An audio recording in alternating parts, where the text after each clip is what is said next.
Hello everyone, this is Dino De Leon. This is Cleve Arguelles. This is Ranjit Rai. And this is Real Talk Republic.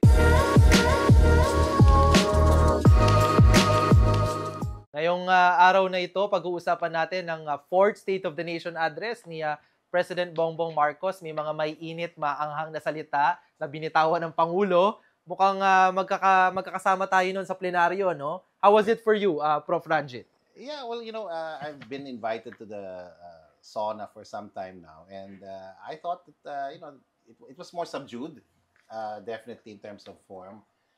With regards to the president's speech, style and substance,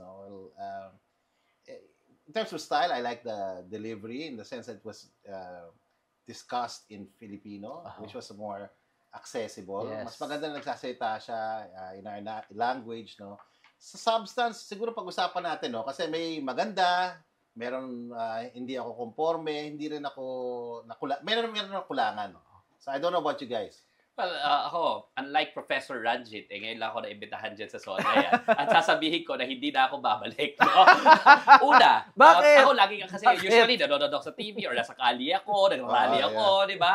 Pas first time ako pumasok ng una, pinagbarong ka. Di ba? Ang init-init. Tapos, ang aga-aga mo nandun. Traffic papasok. Tapos, mag-aantay ka na matagal. Tapos hindi ka man lang makaihi kasi hanggat di umaalis yung presidente, hindi ka makaalis. Gusto yung ganitong buhay tapos walang live commentary. Nakapatay lahat yung mga signal. Yeah. Di ba? Hindi mo makausap yung mga tao, hindi mo makita yung mga reactions. Mas maganda yung nasa TV na lang next time. No? So para sa akin, yun na lang siguro pang educational purposes na lang yun. Having said that, gusto ko lang sabihin na when I was there, I think the speech was well curated. Okay. And rightly so, no? Kasi bakit? Kasi ako na nga mismo, parang naging emotional pa ako nung huli. Parang, maganda yung sinabi, pero nung naisip ko, after putting my guard, nung time na yun, parang na-disarm ka. Pero nung I stepped back, parang naalala ko, well-curated nga pala ito. Yeah. Diba? Structured siya. And it's intended to, at the very least, prey on our emotions a little bit. Yeah. At the same time, there was an attempt for data to be there, no? Yeah.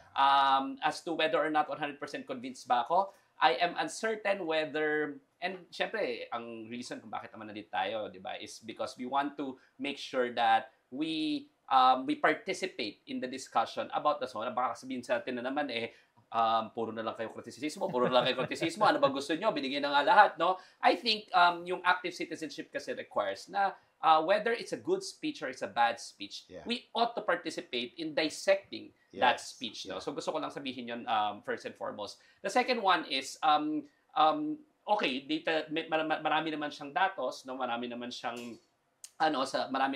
intention to at least communicate the achievements of the administration. Pero feeling ko lang, and ako lang to Real Talk Republic naman to no? Parang kulang ng balls. Yeah. What do I mean by that, no? Parang nagkulang yung Pangulo na i-confront yung pinaka-importante na issues na kinaharap natin today. And para siyang shinove down under the rug, no?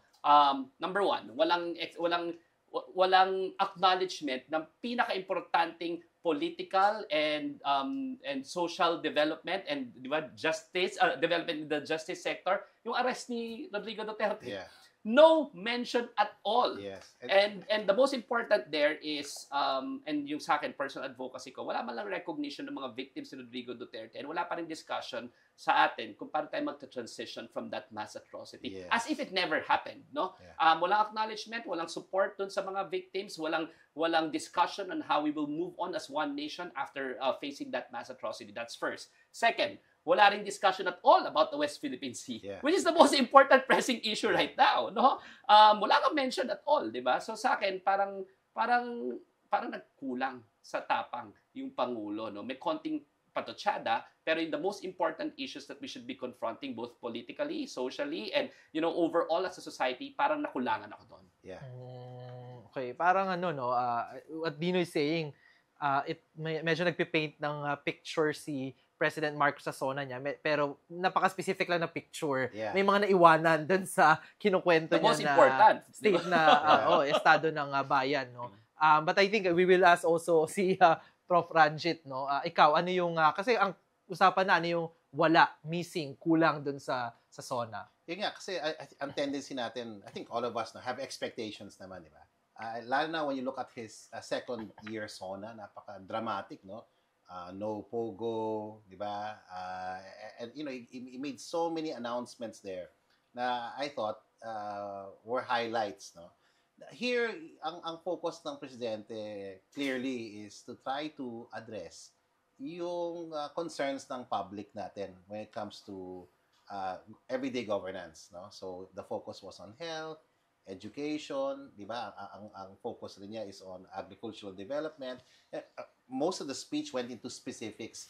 The goal was, of course, to tell our people na the government is, has achieved a lot since it came into power, but that much of this reform takes time to bear fruit. In the meantime, there are real issues with the everyday Filipino struggling, di ba? Kaya sabi niya, ito, PhilHealth, naging issue last year yan, di ba? Ginawa yung budget niyan. O sige, kung imbis na nakawin yung budget na yan, o mawala sa inefficiency, bigay todo na natin, di ba? So, ang dami mga entitlements, di ba, mga promises to access resources through PhilHealth, no? Pinag-usapan rin yung DOH hospitals, di ba? Yung zero balance payment, di ba? Pero gaya ni Dino, syempre, alam mo, yung focus natin sa SONA is not just the details, di ba? Which I think are important, which could have been discussed, in the post-SONA by the secretaries, no, or the pre-SONA. Ang hinahanap ko sa third year SONA, yung vision. What was our vision when we started? Ano yung blueprint natin? How much of the blueprint did we achieve, di ba? I know we are not, I mean, the simple statement that we are not where we're supposed to be. Yun ang hinintay ko ng President. That would have been a humbling thing. That would have been second to that is that, yes, we have achieved something, but, our people are not feeling it. So, yung nakulangan ako doon sa premise, yung basic arguments, di ba? Mhm. He went straight for the facts and that ang dami nila. And I'm not saying that's bad, ha? I'm just saying that at the end, there has to be some sort of articulation of the original vision, how much we've achieved, how far we still are, and the need for us to come and work together. So yun lang yung mga kulang, no? And I agree with the attorney, missed opportunity yung rejoining the ICC. That would have been a simple declaration. Kasi total naman, it will be Congress that will decide whether we rejoin it or not. But the reaccession starts with the President making a decision. Parang departmentalize, no? Departmentalize yung discussion niya, pero walang blueprint. I agree with you Parang saan na ba tayo patungo bilang isang bayan? Yung roadmap lang. Wala.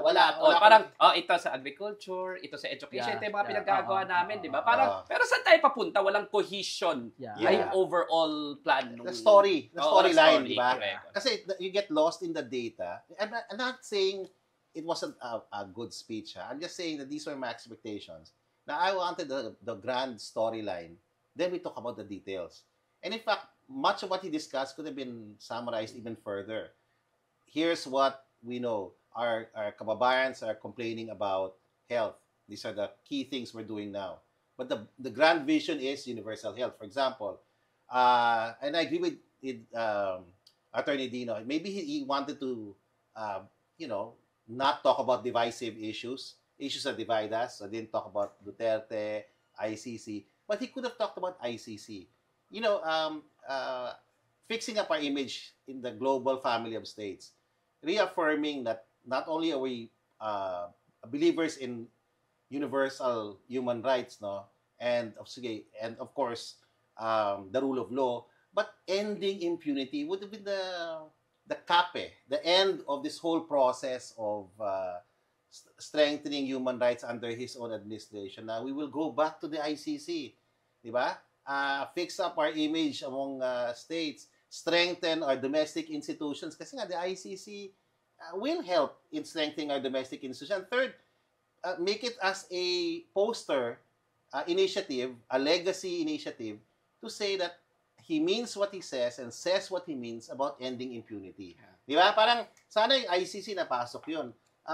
Isa pang malaking issue, syempre yung West Philippine Sea. I think it's still a continuing challenge. Impeachment. Imagine mo lumabas yung impeachment a week before, and we're talking about accountability. We're talking about probably the most solemn way of extracting accountability from our highest leaders. And then lumabas yung Supreme Court decision right before the speech. No mention at all. And it's the single most important issue at that point in time. Na lahat ng tao, ano kayo sasabihin? Di ba? Pero hindi ka nun front. So, nakulangan ako sa balls. Yeah. Nakulangan ako sa balls. Parang di mo sa momentum, no? Okay, transparency lang, no? We're doing this taping not just without our friend Richard Aydaran, who's preparing his major milestone preparing for a milestone case in the Supreme Court, no? Okay, we miss you, Richard, no? But for transparency's sake, Okta Research released a trust and approval rating for the second quarter of 2025. And just to build on what Attorney Dino is saying, tumaas yung trust and approval ratings ng ating presidente. So yun nga, sayang, there was a momentum. I think they knew that they were doing very well kasi SWS came out with their own trust and approval ratings and it all went up. Okta is reaffirming that trend, and the SONA would have been a grand opportunity to talk about big things, no? It's your third year, after all. And I didn't mind if we talked about the achievements a little bit. Yung nga, nakukulangan ako kasi may achievement naman It's not enough, definitely. Pero yun nga, aside from the hits and the misses, may hits na naman. One, I think the call for budget transparency, that's important. That's important to call out the people who've been cheating us of the funds, di ba? Flood control. Ano tingin mo doon sa budget transparency? Kasi ako marami akong thoughts doon sa pagka-articulate niya nung side na yon. Well, bago yon, I think kasi pinag-uusapan natin na parang merong absence ng grand vision or grand storytelling. But ako tinitingnan ko baka that might be the vision of the SONA. Yeah. I think minsan dapat maalala din natin na yung SONA kasi is more than the sum of what has been said. Yeah. Lagi ko sinasabi, one of the most important powers of the president at the end of the day is the power to convince. Yeah. Kaya iniisip Presidential ko, pulpit, di ba? yes, di ba? Yan ang pinakamalakas na kapangyarihan ng Pangulo. Normalizing. Saan niya tayo tinatry na i-convince, right? What was the, parang as a political communication effort, saan tayo gustong dalin ng SONA? And I think ang nabasa ko doon ay gusto niyang pumasok tayo sa nitty-gritty na ginagawa ng gobyerno, yung parang mga iba't ibang executive programs. Departmentalized. may iba nga nagsasabi, parang USEC yung kausap mo, no? Because going through the different details of the government programs. Yung focus, But I think because also of the political landscape, kaya ang gusto niya ay, this is a government that's head down, working on a day-to-day basis, confronting this governance issues. Yes. Ngayon, that's the disappointing part because it doesn't want to or it refuses to acknowledge na hindi lang naman yun yung kailangan na marinig natin sa SONA, no?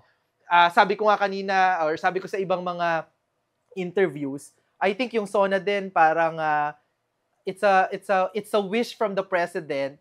It's almost like the president is wishing that this is the first term of his presidency. Yeah. And that blank slate tayo, na pinanganak tayo kahapon, and then, okay, what are your plans for the nation, right? It refuses to acknowledge that this is already the midterms. Ang dami nang nangyari. May impeachment yung ikalawang Pangulo. May nasa ICC. But rather than acknowledging those and taking a position, ang ano niya ay, wala yan. Hindi natin yung pag-uusapan. Let's talk about other things. But going back to the flood control project, malaking bahagi yan ng SONA. What did you think? Before just a flood control project, I just want to echo that thought na the word of the president is policy. The best power of the president, among others, like chief executive powers, power of the commander-in-chief, is the presidential pulpit. That means na very important that we take the word of the president seriously. Kaya doon sa mga tao nagsasabing, joke lang po yung sinasabi ni President Duterte noong nakaraang administrasyon na pagpapatayin yung mga tao, let's remember that his word is not our word. Yes. Yeah. The word of the president is policy and it translates to policy. No? Having said that, I feel like ang laking kritisismo nung sinabi mo, Cleve, na para siyang Yusek. Di ba? Kasi hindi ako naghahanap ng Yusek eh. Naghahanap ako ng presidente na pinapakita sa atin saan tayo patungo, ano na yung vision natin for the country. I don't need all the details that could be said by your secretaries or your undersecretaries, but the president should be clear in delivering a message. Ano ang vision ko para sa bansang ito, saan tayo patungo sa mga susunod na taon, at sa 3 taon pa dito sa aking termino. Hindi yung paano kaya magiging 20 pesos, di ba? Et cetera, di ba? Para masyadong detail-oriented. Pero okay naman na may mga datos. Balik tayo dun sa mga flood control, di ba? At saka dun sa budget process. Kasi, ang sabi niya, ito okay, may mga insertions, di ba? Medyo patutsada yon I think, doon sa nasa likuran niya, kala Chis Escudero, kasi siya yung may skandalo noon. Pero sinabi ng Pangulo. Ay, speaker rin, syempre. Ay, speaker din, correct, oo. So, anong sinabi niya doon? Ang sinabi niya is, hindi ako papayag na may mga insertions, okay? Okay lang sa akin mag-reenacted budget, i-veto ko yan, no? I think that is, as a matter of policy, wrong. Because the power of the purse belongs to Congress, right? So that means na hindi dapat dinidikta ng presidente na just because sinabi mo nandun sa national program, National Expenditure Program, NEP, National Expenditure Program, pag wala doon, hindi ka napayag, di ba? Tandaan natin, again, the Constitution says the power of the purse belongs to Congress. But I understand na hindi dapat justified. May konteksto. Dapat di justified yung last minute insertion. So as opposed to vetoing and as if dictating to Congress na ito lang ang pwedeng gastusan, I think the policy has to be to open yung BICAM process. Kasi doon naman nagkakaroon ng insertion Kaya lang naman scandalous ito, hindi because may pinasok na budget ang Kongreso, but pinasok siya last minute na hindi nakita ng publiko, walang participation ng both houses at wala sa plenaryo, NEP. At wala sa NEP. Hindi lang siya dahil wala sa NEP, dahil last minute at wala sa plenaryo at hindi nakita ng mga tao, paano na ipasok yon? At walang discussion, walang debates. Bakit? Walang minutes of the meeting yung yung BICAM So, but you didn't talk about that Hindi. So, what is the policy? Yun nga yung gusto ko sabihin, di ba? Hindi mo pwedeng sabihin na didiktahan ko kayo, NEP lang dapat ang gastos. The President cannot dictate sa Congress when it comes to expenditures kasi yun nga mismo yung trabaho ng Congress. Constituent power ang tawag dyan. The Constitution vested doon sa branch power ng government. Power of the purse. So, huwag mong diktahan. Pero, ang tama na may problema sa proseso, so the solution has to be to open the BICAM, di ba? Hindi diktahan mo. So, I really disagree with the President there. I think the intention is good, no? Pero it doesn't necessarily mean na tama. Ang daming pumalakpak na kongresista Hindi ko nga alam. Bakit pumalakpak is a question?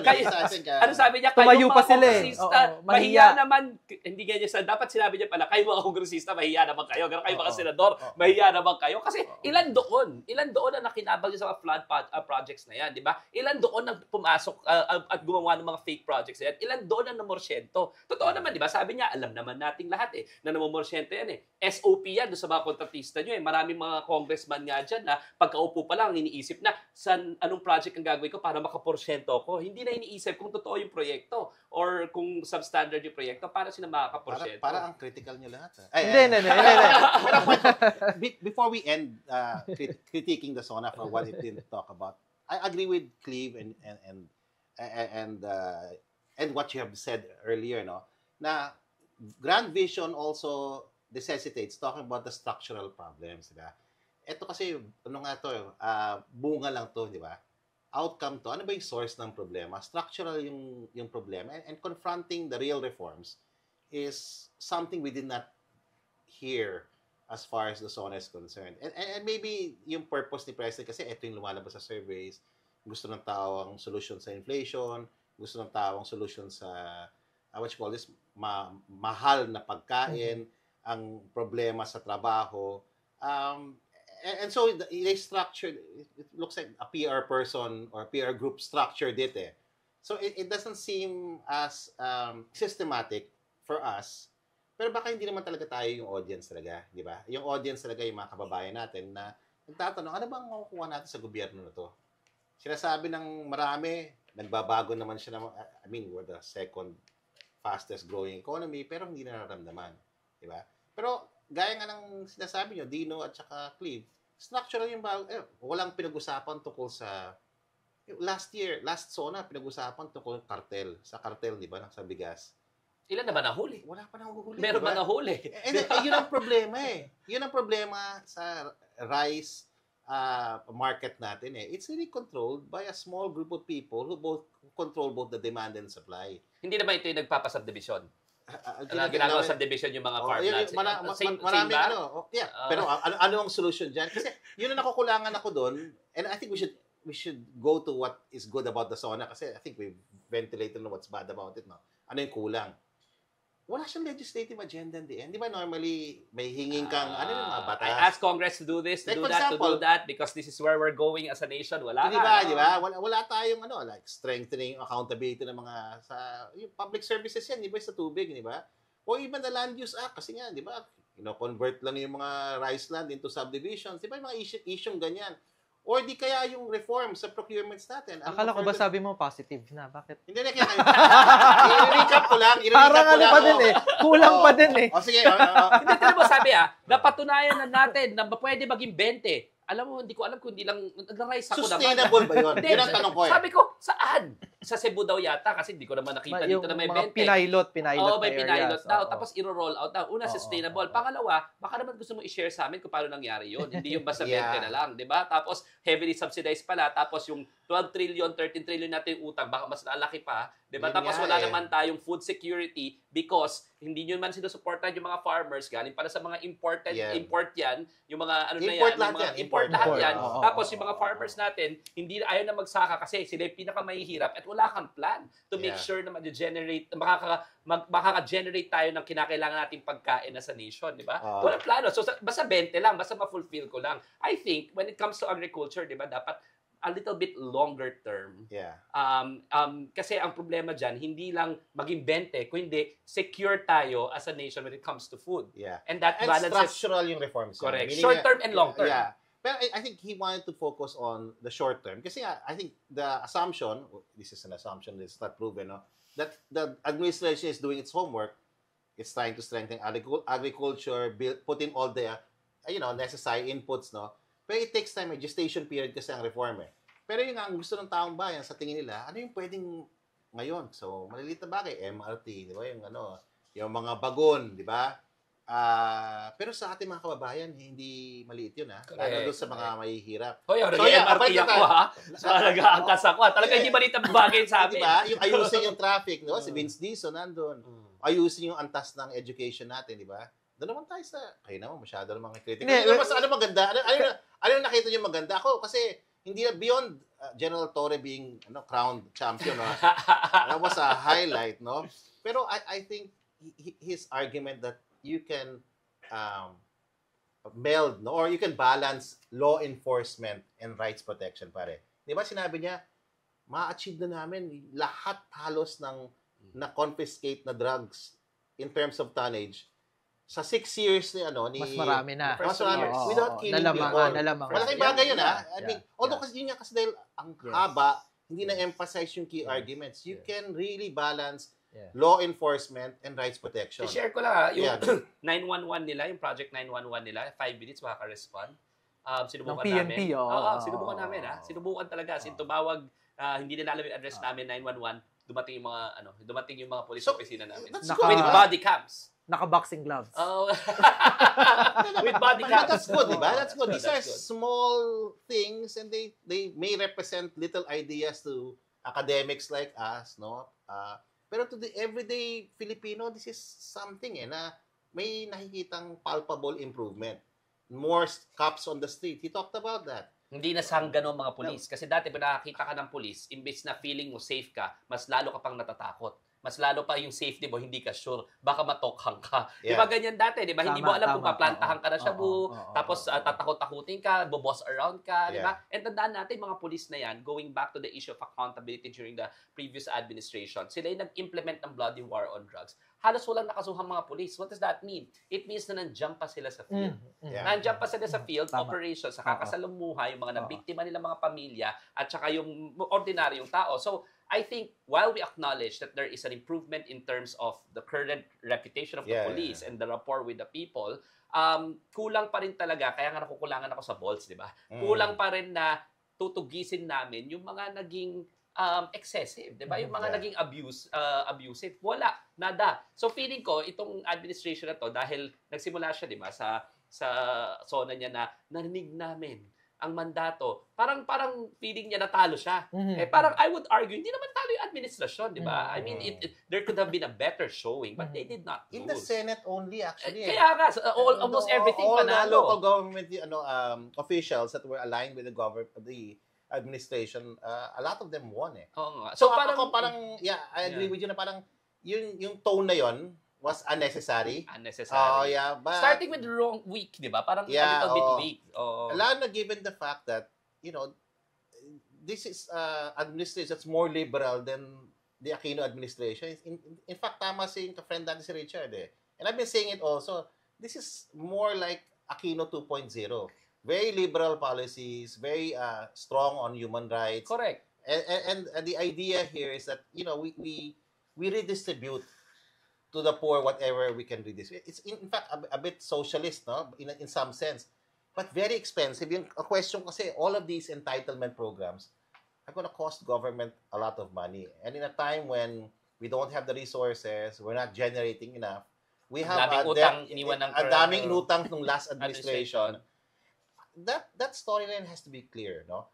Number one, it could have started by saying, we inherited an economy that was basically in debt, a society divided, and third, a health Massive system, violence. a socio-economic condition characterized by death. Mm. Di ba? Extrajudicial killings, yung COVID, yung death, and death, division, and death, di ba? That could have been a very good way to start, set the context. We're just recovering now. It takes a long time to recover. And in fact, to a great extent, our recovery will take, based on experts, will take more time than his term. But he could have said, this is what we've achieved. Yun ang klaro, hindi na klaro yun eh. Yeah. Dumiretso ka agad sa benefits. Which I think at some level was also good kasi yun ang gusto ng tao marinig eh. Ano bang makukuha namin sa administrasyon na to? So maybe that's what's good about the SONA. Kaya nga ako, I think Yeah. I respectfully disagree with the two. Yeah. Ako, I appreciated the fact na niresist ng Pangulo na maging triumphalist sobra yung kanyang SONA. Mm. At kasi tingin ko, 'di ba? On the one hand, syempre, factual, malaki pa din naman 'yon na ipanalo sa mga local elections Yes, ng 2025 elections, no?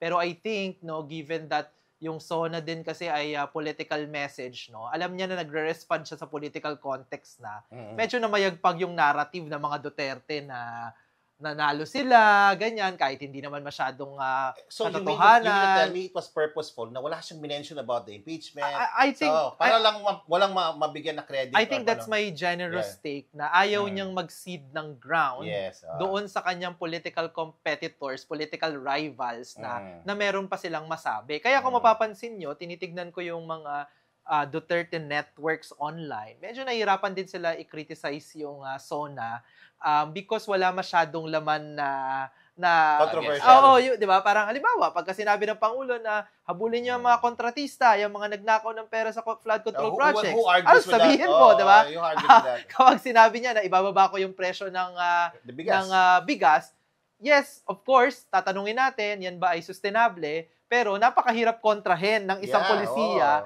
na ang direksyon ay pagpapababa ng presyo or di kaya increase yung ng bigas. Which I think parang I think sa atin, mahalaga sa atin na yung Pangulo as head of state, 'di ba? Head of state, nasan yung vision, nasan yung kanyang plano, direksyon sa buong bansa. Pero syempre head of government din siya. Yeah. Kaya tingin ko, kagaya sinasabi ni Prof. Ranjit, na yung ating mga kababayan, maganda naman siguro para sa kanila na nai-imagine ko, no, I cannot speak for them, na ang Pangulo ay kahit papaano, no, ay sinabi na alam niya yung kinakaharap nila on a day-to-day basis because as head of government, no, meron din siyang malaking challenge na hindi lang solusyonan yung mga long-term problems, pero yung ginhawa sa kasalukuyan. At napakalaking bagay para sa ating mga kababayan. I think ang gusto kong i-point out doon ay baka nga ang kinulang ay dapat kasi may balanse doon sa plano, doon sa parehas. And I think the political context as well is that my generous reading is that maganda na mukhang may konting reflection ng kalagayan ng ating mga kababayan, lalo na halimbawa dun sa flood control projects na, di ba, at least sinabi niya na mahiya naman kayo. siguro, I think napakalaking bagay. Halimbawa, kagaya ng, may mga dati tayong Pangulo maganda yung mga vision, pero kulang naman din sa pakikipag-usap sa ating mga kababayan. And napakalaking bagay nun para sa, dyan actually magaling yung mga Duterte, kaya minsan din nakakainit ng ulo kasi puro naman pakikipag-usap lang sa taong bayan, wala namang laman yung kanilang mga plano. That's my generous take. But, also, if you consider it politically, maybe the president is after immediate political points with the public. Yeah. I guess, Pero bakit kaya ganun, no? Kasi ako lang, and which is why, I agree with you completely, by the way, na ganun yung ginawa niya. Purposeful si President. Purposeful siya when it comes to responding to the political situation. Yeah. No? But I am uncertain whether I like my president that way. Okay. Kaya nga sabi ko, kulang sa bayan or kulang sa bonds, di ba? Kasi ang nangyari is, ito yung political situation, kailangan ko mag-respond, and ang nangyari is a tone of appeasement. Libre ang PhilHealth, libre to, 20 pesos, ganyan-ganyan. Ito, pamigay. It's important, by the way, not saying it's unimportant. It's important. It's important. Pero pamigay. Tapos afterwards, konting patutsada dun sa mga unanimously, lahat naman tayo, sasabihin, ayaw natin ng oras. Safe.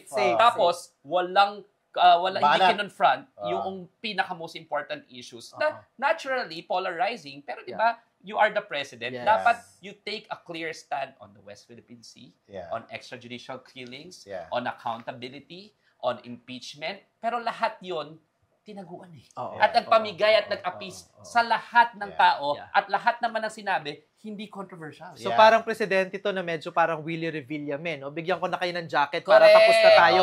Masaya na tayo. Pero parang sabi nga ni Dino, nagre-respond sa political situation lang kasi the president is not expected to just respond. I think you should create a new political situation, right? A new narrative, no? Ito new narrative, new storyline. Tsaka last 3 years yun, hindi ba dapat legacy building ka na? Regardless of the political situation, you do the right thing. So I'm not sure if this president is on legacy building mode or this president is nasa mode ng making sure na okay ang publiko sa akin as if it's gonna run again. It's not gonna run again. Di ba dapat gawin mo yung tama? Kaya nga yung mga past administration before, pwede namang ipamigay lahat sa SSS pero nakita nila 30 years after, mauubos yung pera ng SSS. So, ang ginawa nila, kailangan taasan. Pero kahit na masakit yon at alam na magiging unpopular yun, you have to do the right thing. Kasi kaya ka nga presidente, tsaka kaya nga hindi ka na may elect. So, I'm not sure. Kung kulangan ako dun sa pagdating doon, hindi ako naghahanap ng presidente at this point in a midterm elections na nag-a-appease ng lahat. Rather, I'm looking for a president na a little bit bold, will confront the most difficult issues as expected because he's the commander-in-chief, he's the chief executive, di ba? And he was elected as the head of the government and head of state for a reason. And that reason is to lead us all in the proper direction, not just to appease everyone. Kaya siguro medyo ako na-disappoint ko nung narinig ko na ni-reiterate lang ng Pangulo yung foreign policy na friends to all, enemies to none. Kasi I think, di ba, at this point, malinaw na in the Philippine interest, mukhang meron tayong enemy. Kasi merong nag-i-incur doon sa ating teritoryo sa West Philippine Sea, yung ating territorial rights din sa West Philippine Sea. Kaya sa katotohanan, I think, mas appreciate ko kung nilinaw ng Pangulo na kapag ikaw ay sumusunod sa international law, kapag ikaw ay ginagalang mo ang karapatan ng mga bansa, ang soberanya ng mga bansa, kaibigan ka ng Pilipinas. Pero sa oras na tinatalikuran mo yung international law, yung sovereign rights ng mga estado, hindi ka na kaibigan ng parang inaapi mo yung mga mangingisda namin, hindi ka namin kaibigan. Tama. We will not hesitate to defend our national sovereign rights, our national territory, our fishermen, our fisher folk, and all our natural resources within our borders to assert our right as a nation. And by the way, it's born out of survey statistics, no? 8 out of 10 Filipinos support the government's position and response in the West Philippine Sea. Our latest survey, which will come out next week, will show that. Our survey last April showed that. So, it's not like he doesn't have public support for many of the issues you talked about, which is why it could have been cured by a legislative agenda that says, this is what I'm saying, this is what he means what he says and says what he means about prioritizing education. Ito yung allocation. Why do you think hindi naglabas ang Pangulo? Usually mahaba yung listahan ng mga gusto niyang ipasa. Anong tingin mo? What's your hypothesis? Saan yan sa mga batas? Oo, parang ba't wala siyang wish list? Wala siyang wish list. This is the only SONA na walang wish list at walang assessment na malawak. Now, I guess yun nga, it was done by a group of people who felt exactly what you were saying, that let's focus on the short term, immediate needs of the people based on what surveys are showing, no? And the sum total is hindi lang nakikinig, and hindi lang nakikinig ang presidente natin. Yun ang image, pinakikinggan niya. So that's why focus on education. And in a sense, it's not illogical. The best way out of poverty for any country is to need to invest in education, health, di ba? Infrastructure, and yun lang nga. After that, after saying, this is what I will promise, tanda mo, a big chunk of it is still promise. Yes. So, alam naman, he promised so many things last time, hindi pa rin na nagkaka-fruition. Okay? Ano yung plan to achieve this, di ba? That was what I was really looking at towards the end. It was kind of long, huh? It was much longer and less eventful as, let's say, compared to his previous SONA speech, where there was a very strong statement on the West Philippine Sea. There was a very strong statement on Pogo. Yes. I mean, it would have been nice if we had a position on online gambling, which is a big issue, on the ICC, and to add to the issue of ending impunity, a truth commission, no? That would probably transitional justice issues natin. Parang, how do we compensate real victims of the war on drugs? How do we ensure that it will never happen again? Diba? Memorialization, very important. Diba? Ang point natin is not about Duterte anymore. It's about how do we move forward as a country after this very painful experience. And tanda mo, the apex of that painful experience just happened in March. Now, I know it was not politically strategic for him to talk about these the arrest and all of these things, or even the impeachment. And I'm sure he has a position on that. But at the very least, di ba? Big policy issues. Let's rejoin the ICC. Because it's the right thing to do, di ba? It will be one, not just a legacy issue, it will be an issue that will ensure that this kind of drug war will never happen again. So, missing presidential. Hindi masyadong yung presidential. Yeah, yung presidential side. Pero ikaw, what do you think muna? Anong hypothesis mo bakit walang inihaing legislative agenda ang Pangulo? Well, kasi ayaw niya muna manghingi. Okay. Kasi nga, parang feeling niya mababa yung political capital niya. Ang ganda sinasabi ko, he started weak. Okay.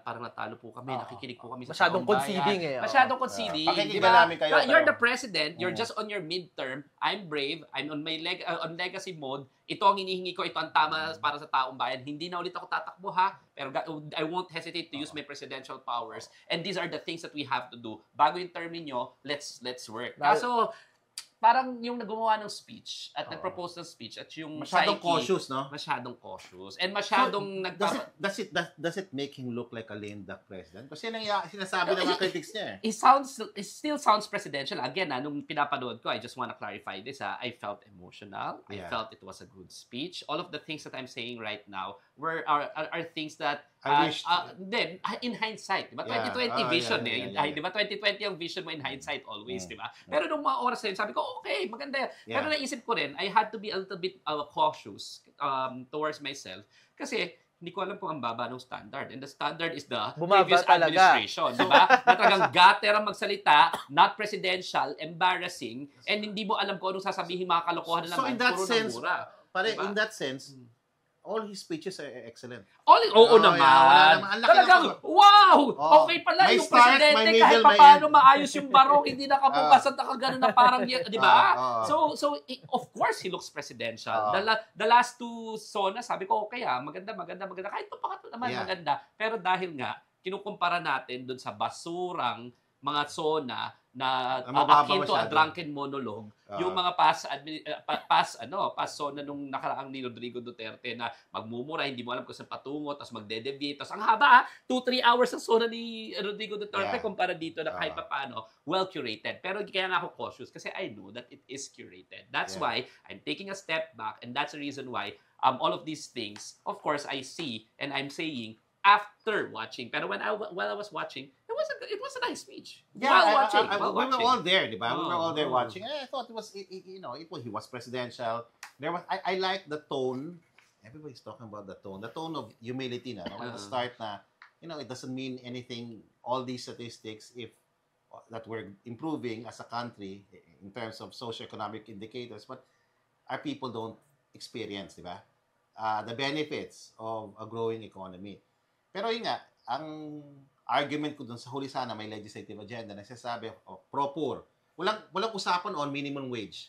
Di ba? I mean, that's the wage hike. Ano tingin mo? Ikaw naman, ang tingin mo, bakit walang legislative wish list?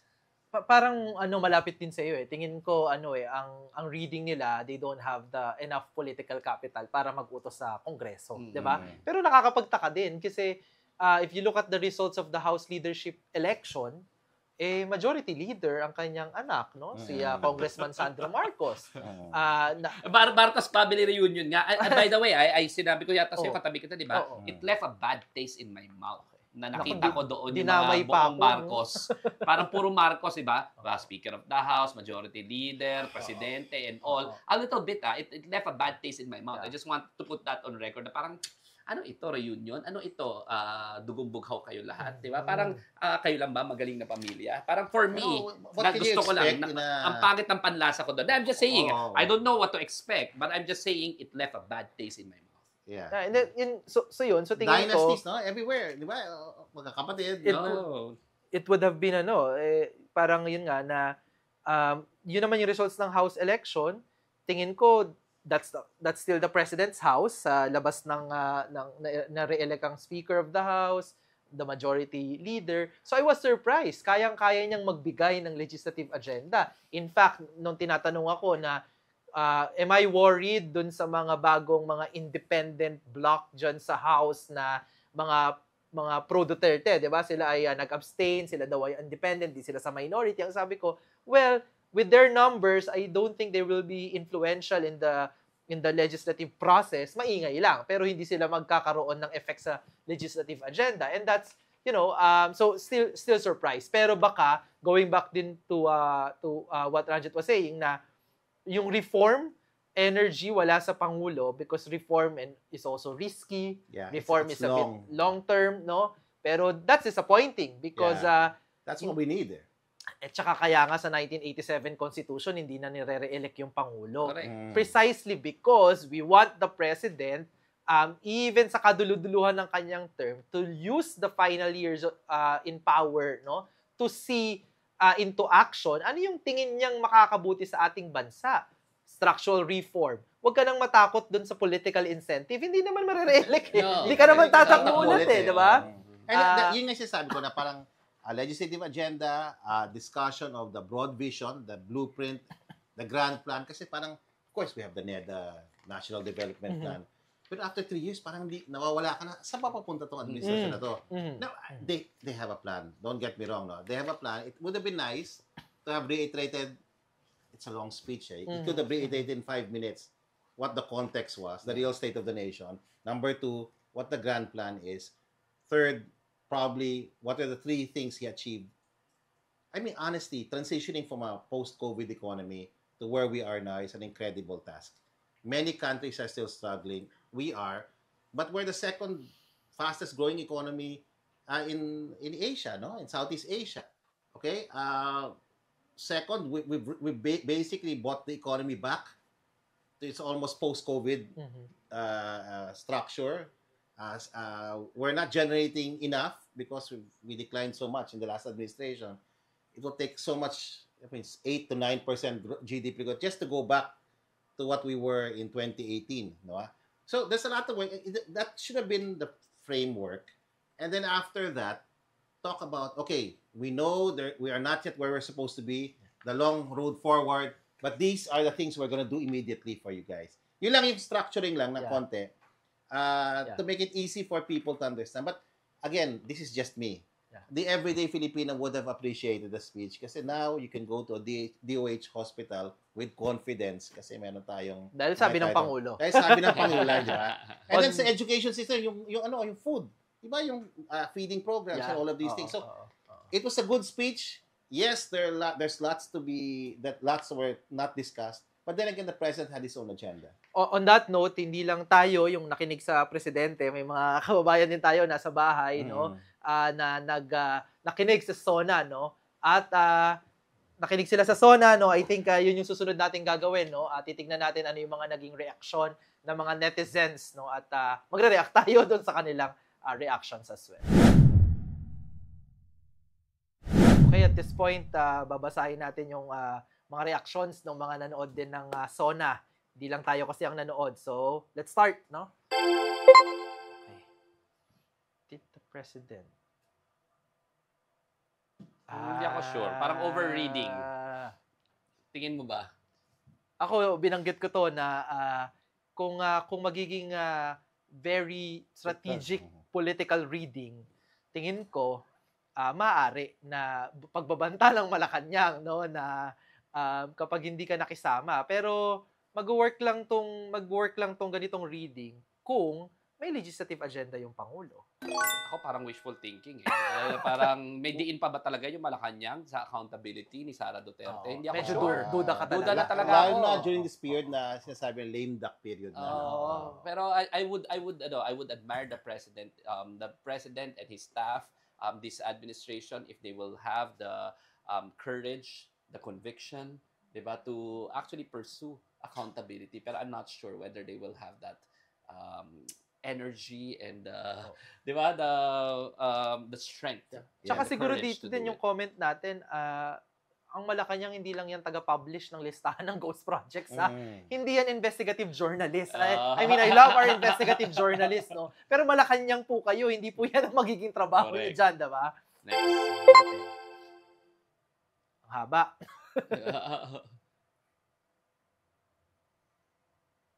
Totoo yan. I agree with that. Mhm. Kulang sa Mhm. we did talaga. Mhm. Puro lahat pangako.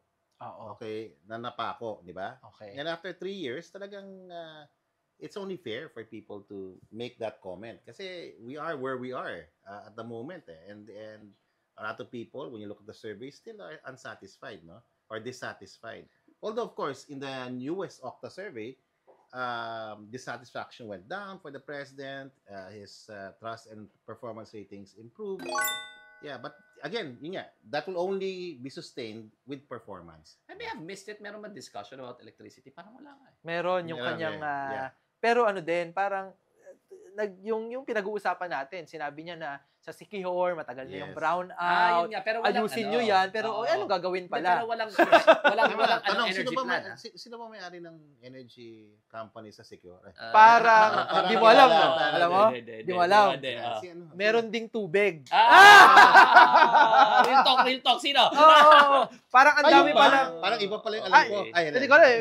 Basta ang nabalitaan ko, hindi na, walang lumalabas.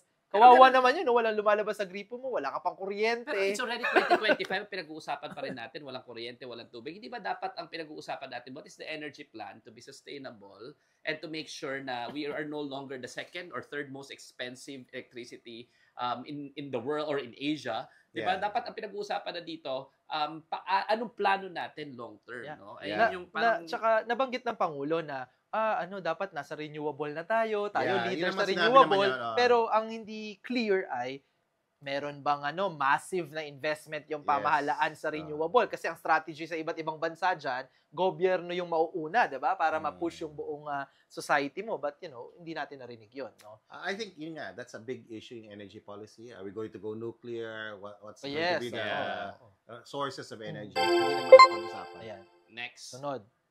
Marami kami natanggap na reklamo na hindi man lang daw umabot ang tubig. Cameraman. Nakita ko dito, the cameraman knew the assignment. Very, We very- agree. We commend you for, dapat you should have, Very critical yung cameraman. tsaka dapat mas matagal. Sige, bigyan niyo akong GCash number mo. makakatanggap ka. Will cut the pork of Joel Villanueva. Ay. And will he file cases against Powder 51 billion flood control budget allocation? Yes. Sana, 'di ba? Yun nga, sabi Yeah, mo, sana. hindi dapat publish lang, do something about it. Yeah, but the thing is, ang mag-i-investigate, DPWH, hindi mo kasabot rin yung, di ba yung point ko, it should have been a people's organization, it should have been civil society. Nothing against DPWH, pero, there are people who are saying na may problems rin, may, Tsaka siguro yung masakit sa loob ng ating mga kababayan pag naririnig na, ang Pangulo, hinahabol lang mga korap at nagnakaw ng pera ng taong bayan. Parang, teka lang, marami pa kaming unresolved din na corruption issues mula sa Pangulo mula dun sa kanilang pamilya Oo. Kaya siguro mahirap din na, kumbaga may question na gaano ba kaseryoso, gaano ba ito talaga mangyayari, di ba? May ganyan din. Ito, in the most surreal moment of SONA 2025, Mr. Marcos castigated faulty corruption-tainted flood control projects while receiving a standing ovation from the law. Oo. Hindi ko sabi, surreal, ano ba tawag dyan? Meron yung... Surreal moment ano talaga. Hindi, tsaka ano yung... Gamitin natin surreal kasi Hindi nga, talaga ano yung siya. isa pa yung parang may disconnect from reality. Yung, Oo, ano ba oo, tawag oo, dyan? oo. The question is, grabe yung palakpakan, di ba? I mean, you wonder what it actually meant Papalakpak kami kasi kami pa rin naman ang power of the purse Gagawin namin ang gusto namin. Pwede bang ganun ang ibig sabihin nun? Oo. Or it could also mean na Oo. people acknowledge the fact na Ako personally, as in, nung nakikinig ako, tapos nakita ko na Pumalakpak rin ako nun nagpapalakpakan yung mga kongresista doon, parang confused Ako ako Hindi, but sure ba tayo sa dalig natin? Hindi ba sinabi magtayuan at magpalakpakan yung mga nakinabang? Hindi ba yun? Yun na tayo. Hindi pala yun. Hindi nabanggit ang pagban ng online gambling. Correct, wala. Wala Wala talaga. That's a missed opportunity. Saka Opportunity. wage hike. Oo. Yan. Manipis Tama na yan. manipis. We agree. Ay, eto. Wala, isabong, Yan, hindi nila yan. discuss sa Yes. buong plenaryo. Pero no? nakita mo yung picture na yun. Ay, oo, Kumakalat. yung Oo. naglalaro, yung isang congressman, Grabe. nanonood. Grabe naman yan. Hoy, sayang ang pera sa'yo ng taong bayan kung sino ka, ha? Baka nagulat siguro siya kung sinabi na bawal ng isabong. Nagmadali. Hindi, Ayaw pero habol. ang ito si Attorney Dino gusto kong tanungin nabanggit ng Pangulo yung Sabongeros case Siyempre hanggang ngayon ano pa din palaisipan kung kaya ba ng pamahalaan talagang abulin yung mga responsable doon. Anong tingin mo doon? Well, alam mo, ang mga kumakalat kasi na balita dyan, tinutugis daw yung mga yan in preparation for funding sa 2028. So, I would racket lang din pala. Racket, di ba? I would be... Masyado ko namang... well, yun lang kumakalat. No? What I'm just saying is... Allegedly. Allegedly. What I'm saying Apparently, is, to see is to believe. Kung Yeah. nakuha na nila, at na-make sure nila na madala talaga sila sa hustisya, maniniwala ako. Pero right now, considering how powerful these people are, and considering further the political ambitions of those in the Justice Department and their family, I will take it with a grain of salt. Don't get me wrong, I'm rooting for them. Ako, I'm rooting for And them. I hope that they will be successful. Yes. But I have to see Wait results and see, as opposed to mere pronouncements. Kaya hindi walang mangyayari. kaya tsaka kasi yung ating PNP chief, General Torre, magiging totoo kang kampiyon kung ma-resolve nyo to. Mga komite ng mga bagong committee chair ng sa Senado. What do you think? Maraming debate dyan, pero hindi ko maintindihan bakit si Rodante Mercadeta. Usually, ang Blue Ribbon Committee binibigay sa Most senior. isa sa pinaka-senior, hindi sa neophyte, number 1. Number 2, alam naman natin na ang tanging claim to fame ni Rodante Marcoleta is iglesia siya. No? So I am uncertain whether they're giving too much power to one sector or one religious sect na has been embroiled in so many scandals in our country. Para bang nagbigay ka ng baril sa ulo ng lahat ng mga public officials, apart dun sa kabila nilang baril na nagbablock voting sila. Lagi na nga lang held hostage yung policies, laging held hostage yung maraming mga leaders, both in local government and national, tapos binigay pa nila yung pinaka-powerful na committee. I am uncertain why they're doing this. But again, sabi ko nga, we're rooting for him. Sana hindi niya gamitin yung poder niya para mamulitika at para siguraduhin lamang na yung mga pinapanigan nila, historically speaking, are those who are propagating impunity in this country. Sana hindi naman. Sana mali ako. Pero ngayon, medyo kinakabahan ako sa aspetong ito. Ako naman, on another note, I'm happy with Kiko Pangilinan getting agriculture, Bam Aquino getting basic education. Eh, Actually, bakit constitutional amendment? Si Robin Padilla. Ano ba? doon na, expert na siya eh. Nandun na siya for some time na. Sigurado. Hindi ba dapat si Batorni ang nilagay dyan? Alan Cayetano, by the way, is not just in accounts, although that's a powerful committee, he's also in higher education. So, okay lang naman. O yon, share this lucky photo to make a Duterte cry. Oh, di ba? Alam mo, ito may narinig lang ako hindi lang naman to. Hindi naman dahil pero Hindi naman decide totoo to. pero pwede raw yung political tandem na yan President, Vice Pwede, President. pwede. And if the people give them the mandate, that means it's the end of the Dutertes. We mean business. Tama. Tong dalawang yan. Pwede. Kahit ang Presidente, Vice President, Oo. Vice President, President. Oo. Pero if that is a tandem that the people will elect, So, mukhang katapusan na. isasama na ba namin sa long list sa susunod na I think so. susunod na It's a survey? very powerful tandem. It's a very powerful tandem. At least you know may rule of law, you know may respect sa human rights, you know they mean business. Okay. Pag sinabi nila, they Okay. walk the talk. Yeah. At ipaglalaban nila until the end. Yung So Akala ako, okay sa akin yan. Isasama Okay na sa natin akin yan sa yan. listahan natin.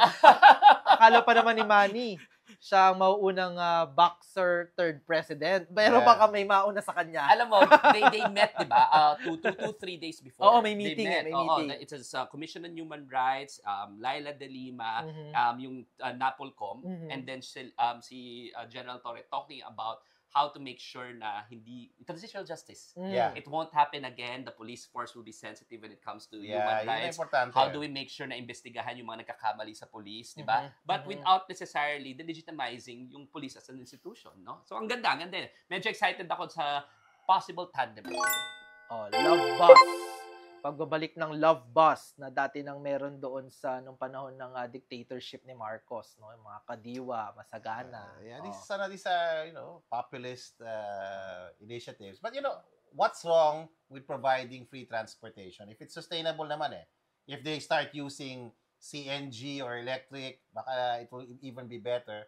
But this is not going to solve the long-term problem of traffic.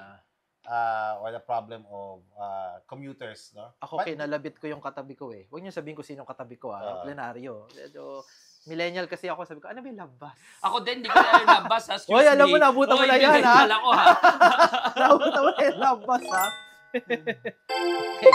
If Pinoy can be send active senators to jail, BBM might as well. Only question is if he has enough time to build the case. And he has the balls. Oo. Doon nga kulang Tandaan natin nagpakulong sa lahat ng yan at ang imbestiga sa Iglesia ni Cristo nung time na yan. Pati si GMA pinakulong si Laila De Lima.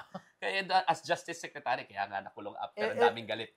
But now that si Kong Laila ay nasa house, house di ba? You're one of many. You can do investigations. She's in the minority. She will do well as a legislator, pero hindi siya executive.